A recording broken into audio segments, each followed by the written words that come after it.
말도 안 되는 일이 벌어졌습니다. 미국의 한 정형외과 의사가 한국 방문 후 자신의 인생을 통째로 바꿔버렸습니다. 인도와 중국을 거쳐 한국에 도착한 그는 밤에도 불이 꺼지지 않는 도시의 모습에 충격을 받았죠. 특히 새벽 시간에도 운영되는 약국과 병원에 감탄을 금치 못했습니다. 이런 의료 시스템은 미국에서도 불가능합니다라며 그는 유튜브 영상을 올렸고 단 하루 만에 조회수가 폭발했죠. 하지만 그와 함께 여행 중이던 친구는 이를 못마땅하게 여겼고 중국 유학생은 한국을 깎아내리는 가짜 콘텐츠를 만들며 대립각을 세웠습니다. 과연 그는 어떤 선택을 하게 될까요? 지금부터 시작하겠습니다. 시청하기 전에 좋아요와 구독은 저에게 큰 힘이 됩니다. 저는 마이클 킴, 보스턴 종합병원에서 일하는 정형외과 의사입니다. 한국계 미국인 3세지만 사실 한국어는 안녕하세요 정도만 할 줄 알죠. 저와 한국의 연결고리는 성뿐이라고 생각했습니다. 조부모님은 제가 태어나기 전에 돌아가셨고 부모님도 한국 문화를 특별히 가르쳐주지 않았어요. 그저 미국에서 태어나 미국인으로 자란 평범한 의사였습니다. 하지만 5년간의 고된 레지던트 생활과 3년의 전문의 시간은 저를 완전히 소진시켰어요. 하루 14시간 이상 일하며 주말 당직까지 번아웃이 심각했죠.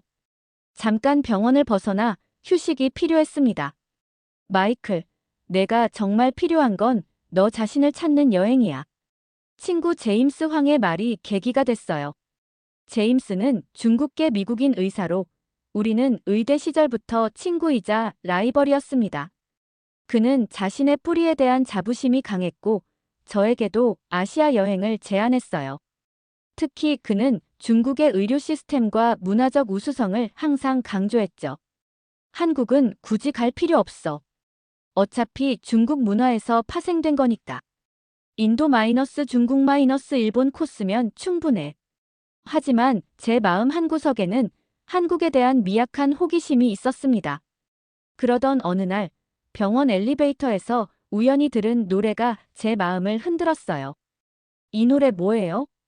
간호사에게 물었더니 BTS의 봄날이란 대답이 돌아왔죠. 집에 와서 번역된 가사를 찾아 읽었는데 그 가사가 제 상황과 묘하게 겹쳤습니다. 보고 싶다. 시간은 흐르는데 난 여기 그대로. 마치 제 자신, 제 정체성, 제 뿌리를 그리워하는 것 같았어요. 그날 밤 한국 관련 영상을 찾아보다가 한국의 밤거리 영상에 매료됐습니다. 새벽 3시인데도 활기찬 도시, 24시간 운영되는 식당과 편의점, 심지어 약국까지. 미국에서는 상상할 수 없는 모습이었어요. 마치 잠들지 않는 도시 같았죠. 다음 날 제임스에게 전화했습니다. 인도 마이너스 중국 마이너스 한국 마이너스 일본 코스로 바꾸자.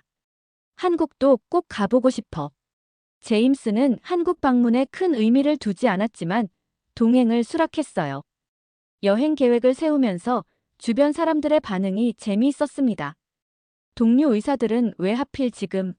이라며 의아해했고 간호사들은 오빠 기념품 좀 사와요라며 능청을 떨었죠. 특히 재미있었던 건 중국 출신 간호사링의 반응이었어요. 한국은 성형만 잘해요. 의료. 중국이 훨씬 역사가 깊어요. 이런 반응들이 오히려 제 호기심을 자극했습니다. 정말 한국의 의료 시스템은 어떨까? 제가 알지 못했던 제 뿌리의 나라는 어떤 모습일까? 2주간의 휴가를 내고 저는 모험을 떠났습니다. 그때는 이 여행이 제 인생을 완전히 바꿀 거라곤 상상도 못했어요. 짐을 싸면서 어머니가 건네준 낡은 사진 한 장이 있었습니다. 할아버지가 한국에서 의사로 일하실 때의 모습이었어요. 처음 보는 사진이었죠. 너희 할아버지는 6.25 전쟁 중에도 환자를 돌보셨어. 그게 의사의 사명이라고 늘 말씀하셨지. 어머니의 말에 가슴이 뭉클했습니다. 저도 모르게 그 사진을 여행 가방에 넣었어요. 이렇게 제 여정은 시작됐습니다. 델리 공항에 도착한 순간부터 혼돈의 연속이었습니다. 택시 기사들의 공격적인 호객행위, 숨막히는 더위와 매연, 그리고 끝없는 소음. 제임스는 이 모든 것이 진정한 아시아의 모습이라며 즐기는 듯 했지만 저는 그렇지 못했어요. 첫날 저녁 현지 음식점에서 식사 후 심한 복통이 찾아왔습니다. 제임스도 비슷한 증상을 보였죠. 의사로서 여행용 기본 약은 준비해 왔지만 추가 약품이 필요했어요. 근처 약국으로 가봅시다. 거리는 한밤중인데도 사람들로 북적였습니다. 인도의 밤거리는 활기차다기보다는 혼란스러웠어요. 좁은 골목길을 지나 간신히 약국을 찾았죠. 그런데 들어서자마자 충격을 받았습니다. 먼지 쌓인 선반, 습기에 젖은 약 포장, 그리고 유통기한이 보이지 않는 약들. 의사로서 경악할 수밖에 없었어요. 이게 정말 약국인가요? 영어로 물었지만 약사는 제대로 알아듣지 못했습니다. 제임스가 간신히 의사표현을 도왔죠. 결국 받은 약은 포장도 제대로 되지 않은 정체불명의 알약들이었어요. 이건 복용할 수 없겠어. 저와 제임스는 결국 호텔로 돌아와 제가 가져온 비상약으로 버텼습니다. 다음 날 현지 대형 병원을 방문하기로 했죠. 직업병인지 다른 나라의 의료 시스템이 궁금했거든요. 병원 상태도 약국과 크게 다르지 않았습니다. 환자들로 넘쳐나는 대기실, 기본적인 위생 규칙도 지켜지지 않는 진료실, 그리고 지쳐 보이는 의료진들.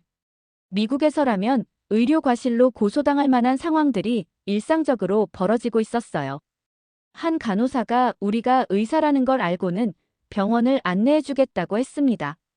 그런데 놀랍게도 외국인에게 보여주기 위한 전시용 구역과 실제 환자들이 치료받는 구역이 완전히 달랐어요. 이런 이중적인 모습에 실망을 감출 수 없었죠.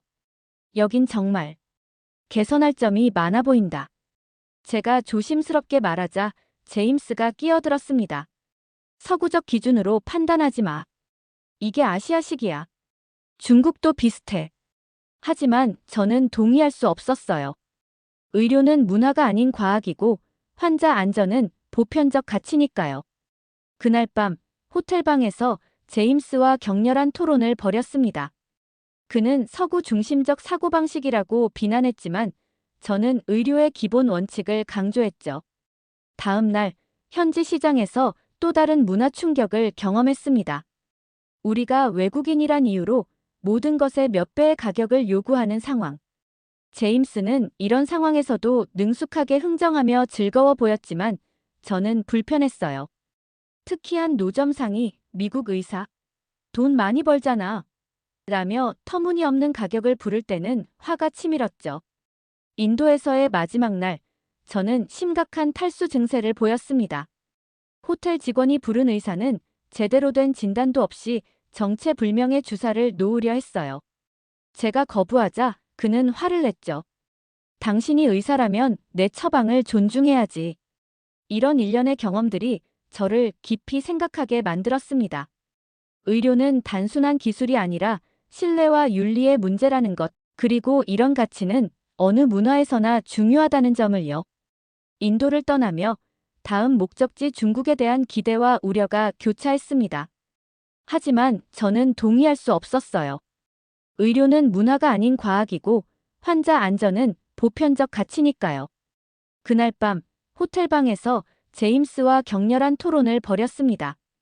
그는 서구 중심적 사고방식이라고 비난했지만 저는 의료의 기본 원칙을 강조했죠. 베이징 공항에 도착하니 제임스의 표정이 밝아졌습니다. 그는 자신의 뿌리인 중국을 자랑스러워했고 저에게 진정한 아시아 의료의 중심지를 보여주겠다고 했어요. 인도보다는 확실히 정돈된 도시 모습에 첫인상은 좋았습니다. 여기서는 5,000년 역사를 가진 중의학을 경험할 수 있어. 서양 의학보다 훨씬 오래됐지. 제임스의 주장에 반박하진 않았지만 의사로서 과학적 검증이 부족한 전통 의학에는 의구심이 있었어요. 하지만 열린 마음으로 체험해보기로 했죠. 첫날 유명한 중의원을 방문했습니다. 한 의원과 비슷한 느낌이었어요. 예상 밖으로 시설은 현대적이었지만 진료 방식은 상당히 권위적이었습니다. 의사가 맥을 짚더니 아무런 설명 없이 처방전을 써주었죠. 이게 뭔지 물어봐도 될까요? 제가 궁금해하자 의사는 무뚝뚝하게 대답했습니다. 질문하지 마세요. 그냥 먹으면 됩니다. 이런 태도에 당혹스러웠어요. 미국에서는 환자에게 충분한 설명을 제공하는 것이 기본인데 말이죠. 제임스는 이런 상황을 당연하게 여기는 듯 했습니다. 여기선 의사를 신뢰하고 따라야 해. 서양처럼 모든 걸 설명해달라고 요구하는 건 예의가 아니야. 그날 저녁, 우리는 현지 약국을 방문했습니다. 인도와는 다르게 깨끗하고 정돈된 모습이었지만 외국인에게는 매우 불친절했어요. 제가 천식 증상을 위한 흡입기를 요청했을 때 약사는 중국 약을 써라며 전통 약재만 권했죠.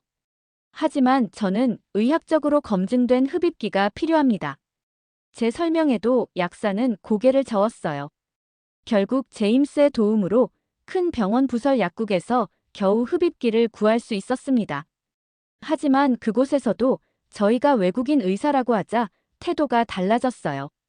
특히 제가 한국계라는 것을 알았을 때는 더욱 불친절해졌죠. 한국 의사, 중국 의학을 배워야 할 텐데. 이런 경험이 반복되면서 저는 점점 실망감을 느꼈습니다. 제임스는 계속해서 중국 의료 시스템을 옹호했지만 저는 환자 중심이 아닌 시스템에 의문을 품었어요. 셋째 날, 우연히 길에서 쓰러진 노인을 발견했습니다. 의사로서 즉시 응급처치를 시작했죠. 그런데 주변 사람들이 저를 말리더군요. 간섭하지 마세요. 나중에 책임질 일이 생깁니다. 나중에 알고 보니 중국에는 선한 사마리아인법이 없어서 도움을 줬다가 오히려 책임을 져야 하는 경우가 많다고 해요.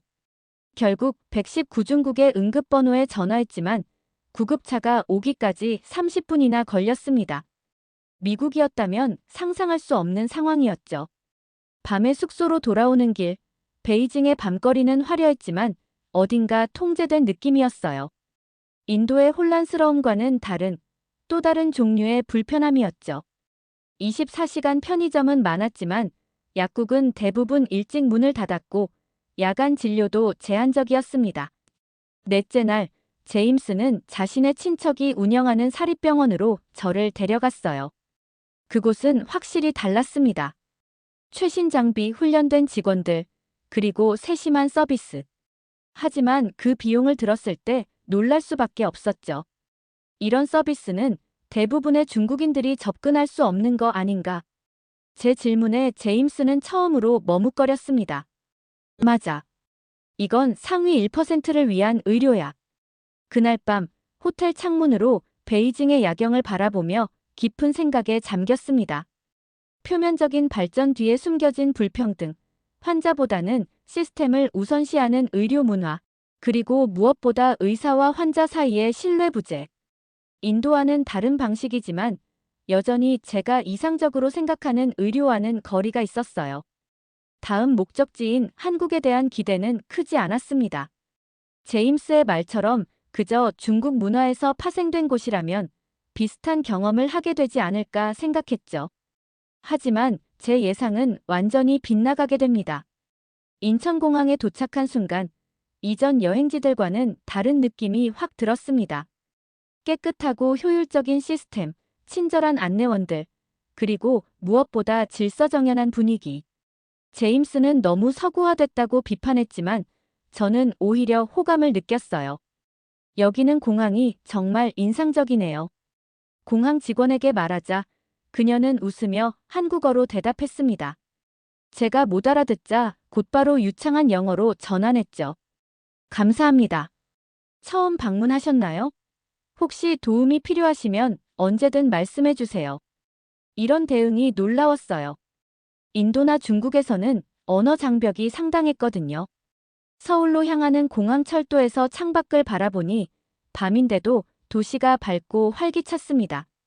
특히 눈에 띈 것은 곳곳에 보이는 십자가 표시의 약국들이었어요. 저건 24시간 약국인가요? 옆자리 승객에게 물었습니다. 모두 24시간은 아니지만 서울에는 야간 약국이 동네마다 있어요. 응급 상황이면 어디서든 약을 구할 수 있죠. 이 말에 의사로서 감탄했습니다. 미국에서도 야간 약국을 찾기 어려운데 말이죠. 명동에 있는 호텔에 체크인한 후 피로했지만 서울의 밤거리가 궁금해 나섰습니다. 시간은 저녁 10시가 넘었는데도 거리는 사람들로 북적였어요. 인도의 혼란스러움이나 중국의 통제된 분위기와는 다른 자유롭고 활기찬 에너지가 느껴졌죠. 갑자기 숨이 가빠지는 천식 증상이 나타났습니다. 흡입기를 호텔에 두고 온 걸 깨달았을 때는 당황스러웠어요. 제임스도 없었기에 혼자서 약국을 찾아야 했죠. 길에서 만난 젊은 남성에게 도움을 청했습니다. 제 서툰 한국어와 영어가 섞인 설명에도 그는 곧바로 이해했어요. 약국 찾으세요? 여기서 5분 거리에 있어요. 같이 가드릴게요. 그렇게 그를 따라갔고 예상대로 약국은 열려 있었습니다. 깨끗하고 현대적인 인테리어, 체계적으로 진열된 약품들.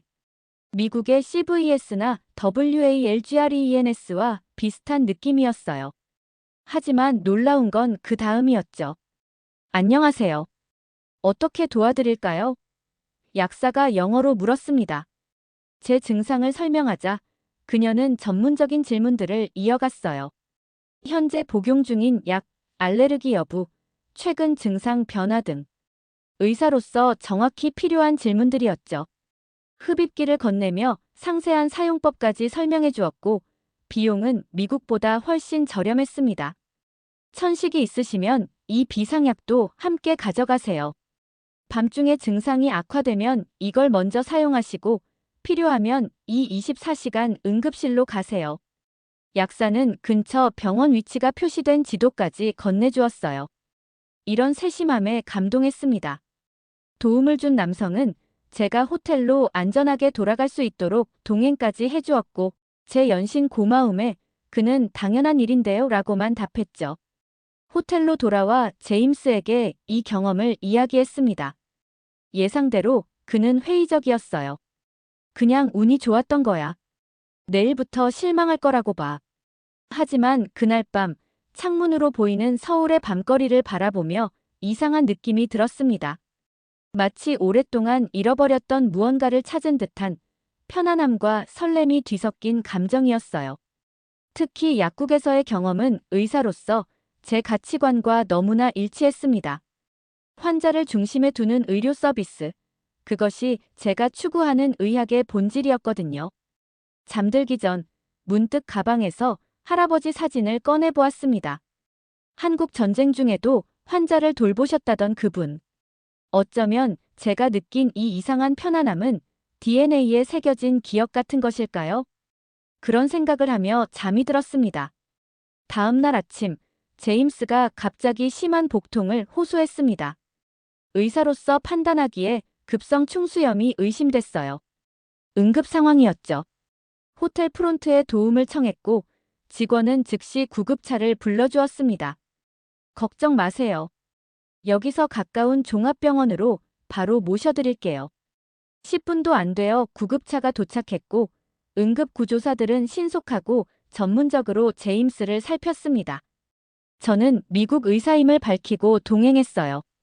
병원에 도착하자 놀라운 효율성이 눈에 띄었습니다. 접수부터 초기 검사까지 모든 과정이 신속하게 이루어졌죠. 마이클 선생님, 저희가 영어로 설명해 드리겠습니다. 황 선생님은 충수염이 맞으신데 빠른 수술이 필요합니다. 주치의는 제가 의사임을 알고 전문적인 용어로 상황을 상세히 설명해 주었어요. 미국에서라면 보험 확인, 서류 작업, 수술 일정 조율로 몇 시간이 소요될 일이 여기선 30분 만에 완료됐죠. 제임스는 수술실로 향했고 저는 대기실에서 기다렸습니다. 기다리는 동안 병원 시스템을 관찰했어요. 깨끗한 시설, 효율적인 프로세스, 그리고 무엇보다 환자를 존중하는 태도가 인상적이었습니다. 특히 외국인인 우리를 위해 영어 가능한 직원을 배치해준 배려에 감동했죠. 킴 선생님, 수술은 성공적으로 끝났습니다. 친구분은 회복실에 계세요. 수술이 끝나고 주치의가 상세한 설명과 함께 CT 스캔, 병리 결과까지 보여주었습니다. 미국에서라면 최소 하루는 기다려야 할 결과들이었어요. 게다가 제임스의 상태를 고려해 2일간 입원을 권했는데 그 비용을 들었을 때 다시 한번 놀랐습니다. 이 가격이 맞나요? 미국의 10분의 1도 안 되는데요. 간호사는 웃으며 대답했어요. 한국은 국민건강보험이 있어서 비용이 저렴합니다. 외국인이라도 응급 상황엔 합리적인 비용으로 치료받으실 수 있어요. 병실에서 의식을 찾은 제임스에게 상황을 설명해 주었습니다.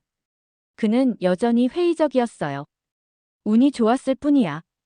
이런 서비스가 모든 병원에서 가능할 리 없어. 제임스의 태도에 약간 실망했지만 그의 회복이 우선이었기에 더 이상 논쟁하지 않았습니다. 그날 밤 제임스가 병원에 입원해 있는 동안 저는 혼자 서울의 밤거리를 탐험했어요. 시간은 밤 11시가 넘었지만 거리는 여전히 활기찼습니다. 24시간 카페에서 공부하는 학생들, 심야 식당에서 회식하는 직장인들, 그리고 늦은 시간에도 문을 연 상점들. 특히 인상적이었던 건 밤중에도 환하게 불이 켜진 약국들이었죠. 한 약국에 들어가 약사와 대화를 나눴습니다. 미국에서는 이런 늦은 시간에 약국을 찾기 어려워요. 어떻게 24시간 운영이 가능한가요? 약사는 친절하게 설명해 주었어요. 한국은 바쁜 사회라 늦게까지 일하는 분들이 많아요. 그분들도 아플 권리가 있으니까요. 지역별로 당번 약국이 있어서 밤에도 꼭 열려 있는 곳이 있습니다. 이 말이 제 마음에 깊이 와닿았습니다. 아플 권리. 의사로서 당연하게 생각해야 할 환자 중심의 철학이었죠. 미국에서는 이런 기본적인 것조차 종종 잊혀지는데 말이에요. 호텔로 돌아오는 길, 갑자기 배가 고파졌습니다. 새벽 1시가 넘었는데도 근처에서 24시간 운영하는 김밥집을 발견했어요. 주인 아주머니는 제게 따뜻한 국물과 함께 김밥을 내어주시며 이것저것 물어보셨죠. 미국에서 왔어요? 한국은 어때요? 혼자 여행 중이에요? 서툰 한국어로 대답하려고 노력하자 아주머니는 더 친절해지셨습니다. 특히 제가 한국 게임을 알게 되자 더 많은 관심을 보이셨어요. 아이고, 고향에 돌아온 거네. 우리나라 좋지요? 그 말에 묘한 감정이 밀려왔습니다. 우리나라. 저는 한 번도 한국을 그렇게 생각해 본 적이 없었는데 왠지 모르게 편안함을 느꼈어요. 마치 오래된 퍼즐의 한 조각을 찾은 것 같은 느낌이었죠. 다음 날 아침, 일찍 병원에 도착해 제임스의 상태를 확인했습니다. 그는 놀라울 정도로 회복되어 있었어요. 믿기 힘들지만 이 병원 정말 괜찮네. 어제는 내가 좀 까다로웠지. 제임스의 태도 변화가 놀라웠습니다.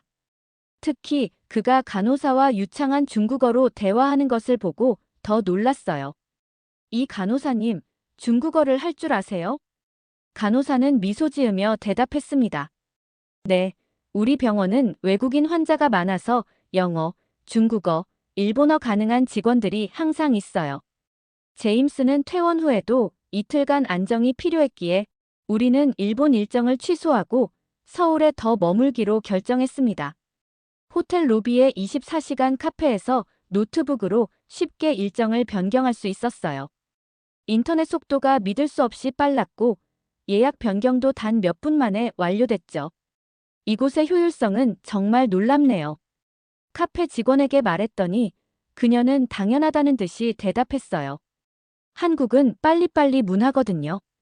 기다리는 건 누구도 좋아하지 않아요. 그날 오후 제임스는 호텔에서 휴식을 취하고 저는 혼자 잠깐 근처 대학병원을 방문하기로 했습니다. 의사로서 한국의 의료 시스템이 더 궁금해졌거든요. 병원 로비에서 우연히 한 의사와 대화할 기회가 있었어요. 저도 미국에서 연수한 적이 있어요. 두 시스템 다 장단점이 있죠. 그와 나눈 대화는 매우 인상적이었습니다. 한국의 국민건강보험, 신속한 진료 시스템, 그리고 최신 의료기술의 빠른 도입 등에 대해 알게 됐어요. 물론 과도한 경쟁과 의사들의 높은 스트레스 같은 단점도 있었지만 환자 중심의 접근 방식은 분명히 배울 점이었죠. 호텔로 돌아오는 길, 문득 이런 생각이 들었습니다. 내가 만약 한국에서 의사로 일했다면 어땠을까? 처음으로 제 뿌리에 대한 진지한 호기심이 생겼어요. 호텔 로비에서 우연히 한 여성과 마주쳤습니다. 그녀는 리셉션에서 영어로 무언가를 물어보다가 제게 시선을 돌렸어요. 혹시 한국어 할 줄 아세요? 아니요. 저도 미국에서 왔어요. 그녀는 반가운 표정으로 다가왔습니다. 아, 정말요? 저는 소피아 박이에요. LA에서 왔죠. 통역사로 일하고 있어요. 소피아는 저와 비슷한 한국계 미국인이었지만 저와는 달리 한국어에 능통했습니다.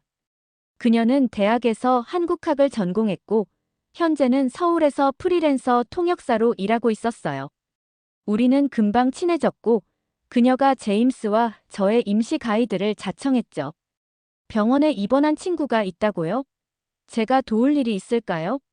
소피아의 도움은 정말 값진 것이었습니다. 그녀 덕분에 언어 장벽이 사라졌고 한국 문화에 대해 더 깊이 이해할 수 있었어요. 특히 그녀가 한국의 야간 문화를 소개해 준 것은 특별했습니다. 여기 사람들은 밤 문화를 즐겨요. 불야성이라고 하죠. 밤이 낮처럼 밝다는 뜻이에요. 소피아와 함께 강남의 밤거리를 거닐었습니다. 새벽 2시인데도 PC방, 노래방, 24시간 식당들이 영업 중이었어요. 특히 인상적이었던 것은 많은 사람들이 이 시간에도 일하고 있다는 점이었죠. 한국은 빨리빨리 문화예요. 모든 게 빠르고 효율적이죠. 24시간 서비스가 당연하게 여겨져요. 한편 제임스는 소피아를 별로 탐탁지 않게 여겼습니다. 특히 그녀가 한국 문화의 장점을 열정적으로 설명할 때마다 짜증을 내곤 했죠. 한국이 그렇게 완벽하다면 왜 그렇게 많은 한국인들이 미국으로 이민 가려고 하는 거지? 제임스의 도발적인 질문에 소피아는 냉정하게 대답했어요. 모든 나라는 장단점이 있어요. 완벽한 곳은 없죠. 하지만 직접 경험하고 판단하는 게 중요하지 않을까요? 이런 대화를 들으며 저는 점점 제임스의 폐쇄적인 태도가 불편해졌습니다. 그는 자신의 중국계 정체성에 너무 집착한 나머지 다른 문화의 장점을 인정하지 못하는 것 같았어요. 반면 소피아는 양쪽 문화의 장단점을 균형 있게 바라보고 있었죠. 어느 날 우리는 소피아의 제안으로 한국의 유명한 의대 병원을 방문했습니다. 그곳에서 만난 한 교수는 미국에서도 연구 경험이 있었고 의학적 논의를 나누며 시간 가는 줄 몰랐어요. 한국 의료의 강점은 접근성과 효율성입니다. 반면 미국은 최첨단 연구와 개인화된 치료에서 앞서죠. 교수의 균형 잡힌 시각에 깊이 공감했습니다. 그리고 문득 깨달았어요. 제가 지금까지 의료를 바라볼 때 미국식이 최선이라는 편견을 가지고 있었다는 것을요. 다른 나라의 시스템에서도 배울 점이 많았죠. 소피아는 우리를 데리고 한국의 전통시장도 방문했습니다. 그곳에서 약재를 파는 한약방을 보며 흥미로운 대화가 오갔어요. 전통의학과 현대의학이 공존하는 모습이 인상적이네요. 제 말에 소피아가 대답했습니다. 한국은 전통과 현대가 조화를 이루는 나라예요. 급속한 발전 속에서도 뿌리를 잊지 않죠. 이 말이 제 마음에 와닿았습니다. 저 역시 제 뿌리를 잊고 살아왔으니까요.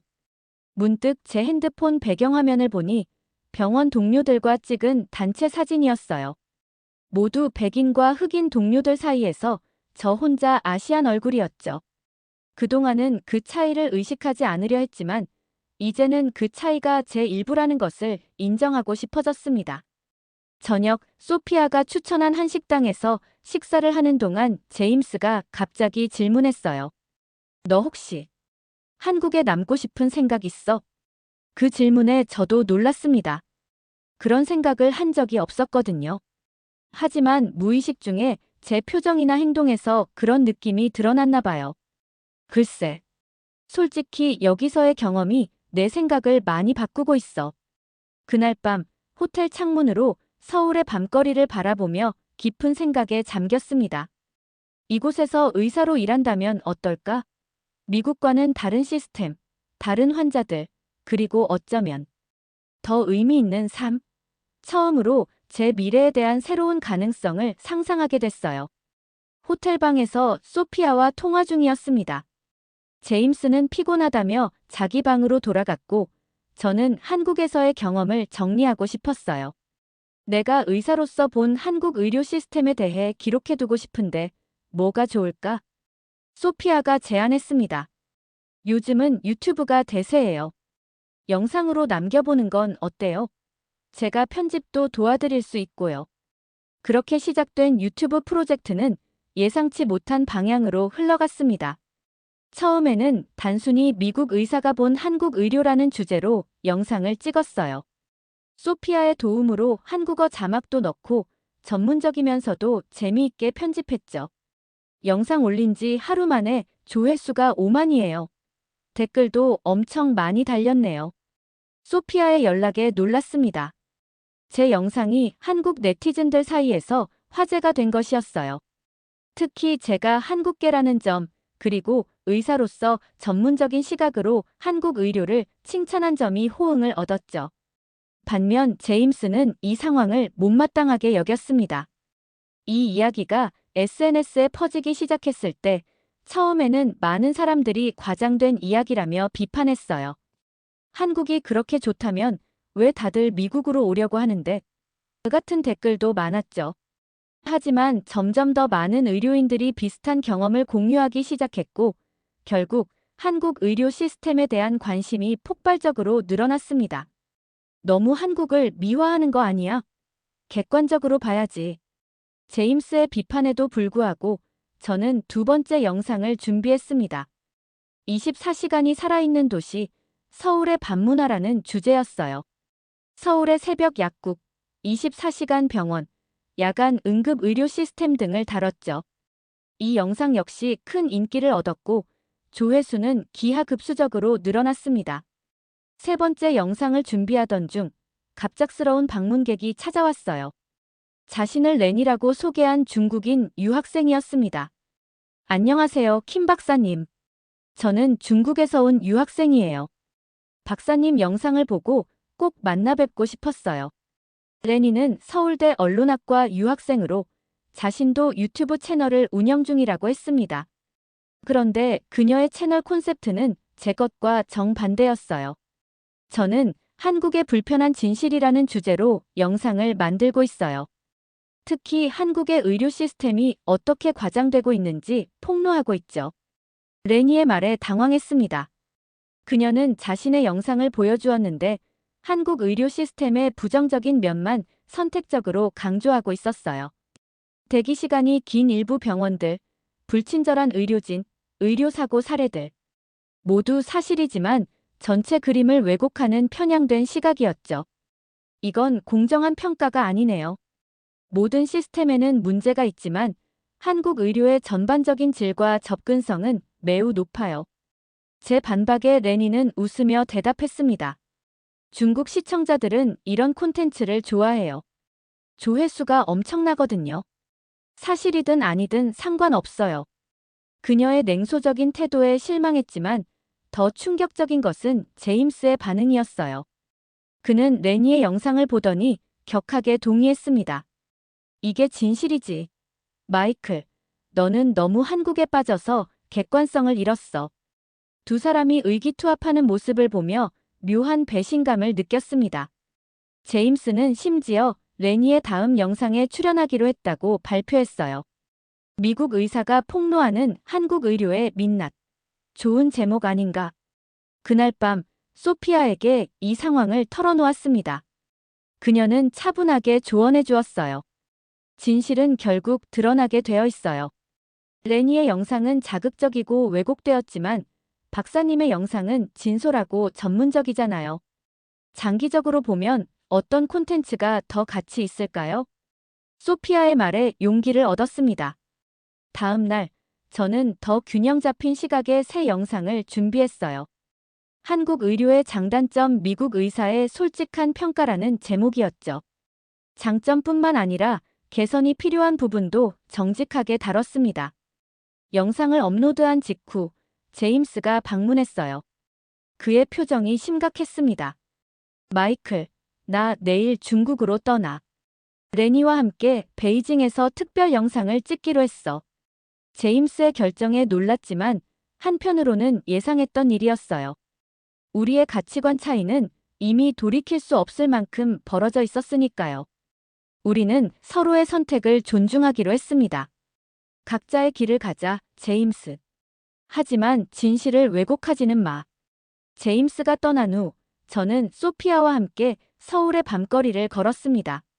새벽 3시, 여전히 불이 켜진 약국들과 24시간 식당들 사이로 사람들이 분주히 오갔어요.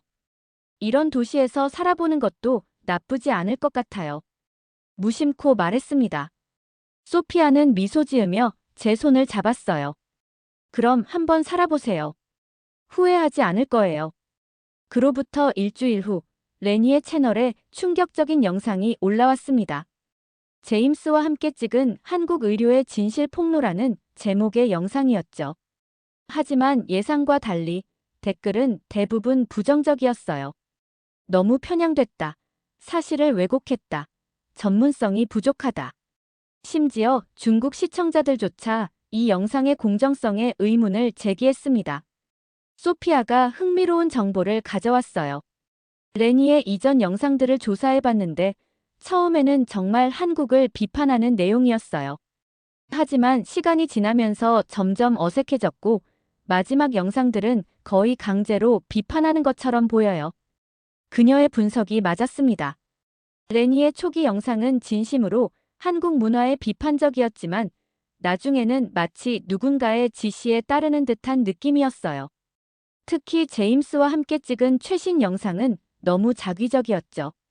그러던 어느 날 밤 예상치 못한 전화가 왔습니다. 렌이었어요. 킴 박사님, 도움이 필요해요.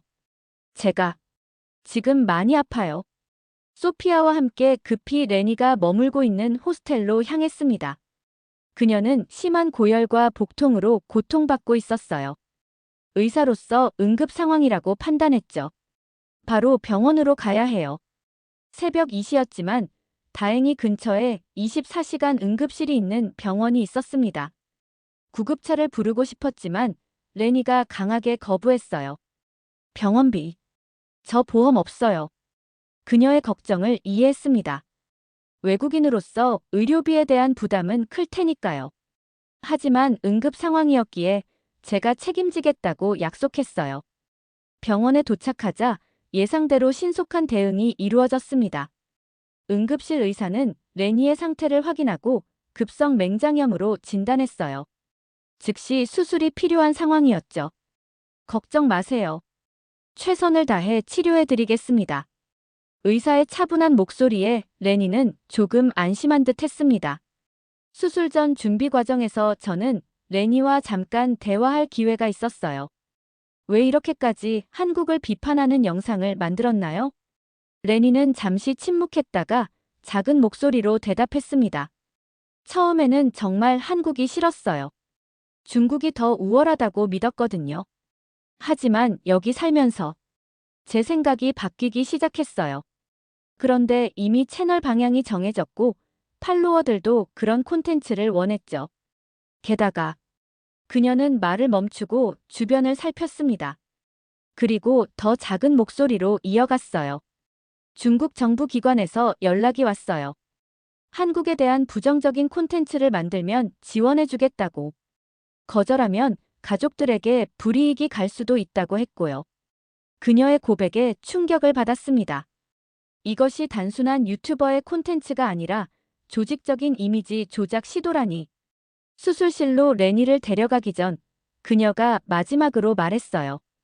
킴 박사님, 제 진짜 생각을 알려드리고 싶었어요. 한국. 정말 대단한 나라예요. 특히 이렇게 새벽에도 응급수술을 받을 수 있다니요.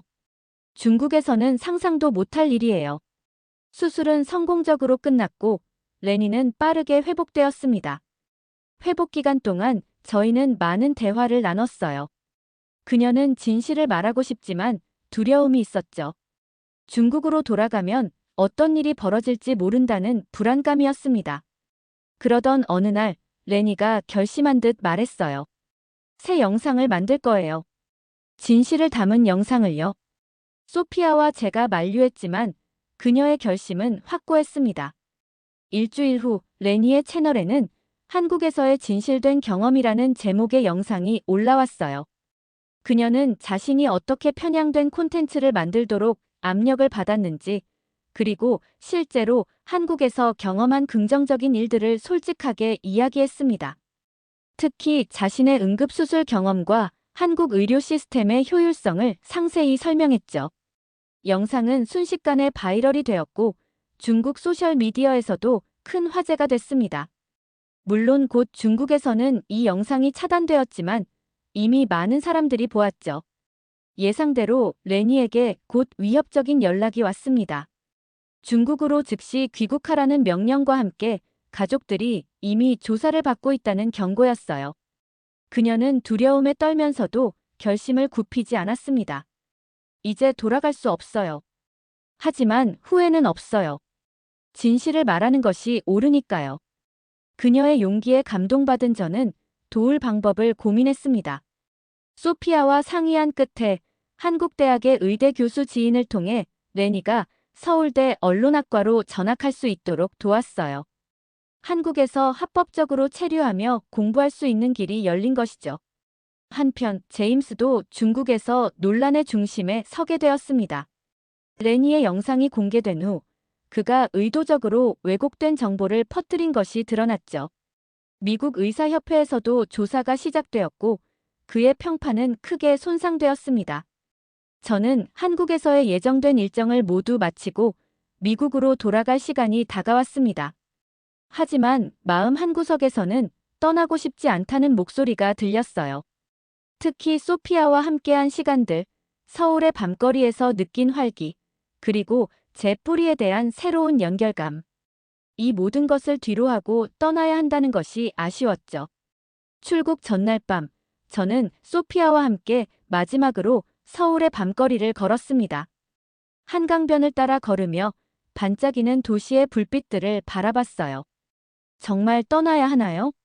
소피아가 물었습니다. 그 질문에 저는 오랫동안 고민해왔던 생각을 털어놓았어요.